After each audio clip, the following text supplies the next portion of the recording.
Afternoon, everybody. So I'm going to start straight away where I want to start this post. Did anybody see the GB News report last night that Charlie Peters did in 2022 regarding the grooming gangs? So I've watched it twice. I've made notes, so I will be referring to my notes. And this is for people who didn't see it. And this is a continuation of the disgusting scandal that is happening and has happened in this country. So the first thing is a young 14-year-old girl was lured to a property by a white female who was a taxi controller in Rotherham. And she was held as a sex slave in this flat for 10 weeks. Her father tried to get her out and was told that if he went back to the property, he'd be arrested. So he asked the police would they go in and get his daughter, who was being used as a sex slave. Their answer? Well, she's choosing to be there. She was making an informed choice to be raped by hundreds of men every single day, okay?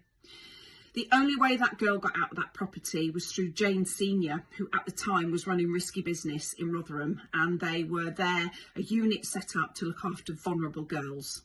When she got out of this property, this girl was 5.5 stone in weight. And it didn't end there. She continued to be tormented by these men. It was horrific, absolutely horrific. You've then got the case in 2000 of Jahangir Akhtar, who was a taxi driver, acted as a go-between between the police and a guy called Ashad Hassan. Now, he had kidnapped a 14-year-old girl and he was trafficking her around the northwest and using her to make money. She was dropped off at a petrol station, and the deal was that he wouldn't be arrested when he dropped this girl off.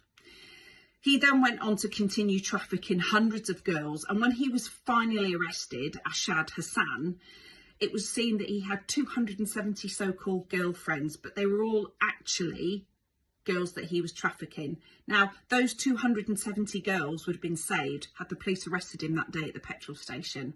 But because there was a deal brokered, that never happened. Now, Jahangir Akhtar, who was the taxi driver, went on to become a Labour councillor in Rotherham. Okay, so you still with me? He then went on to become the deputy chair leader of the council. And he then went on to become the vice chairman of the police commission in Rotherham. Yeah, you heard it here. During that time, the police's attitude towards these girls were that having an Asian boyfriend was a fashion accessory and they'll get tired and bored of it eventually, and that many of these girls were choosing to be in these positions, forcing young girls who wanted to come forward. They were forced to feel guilt, shame, and not report any of the incidents that were happening. One social worker took a young girl to the police station in Rotherham. She finally plucked up the courage to report her attackers and abusers. And while she was in the police station, she was phoned by one of the perpetrators and told, "We've got your 11-year-old sister." They'd already broken her brother's legs and said, "If you carry on talking to the police, then we're going to kill you and we're going to kill all your family." She dropped all charges. How did they know that she was in the police station? Interesting, isn't it? So there has to be an inside job there. Maggie Oliver was a senior detective who was on this case, the grooming cases.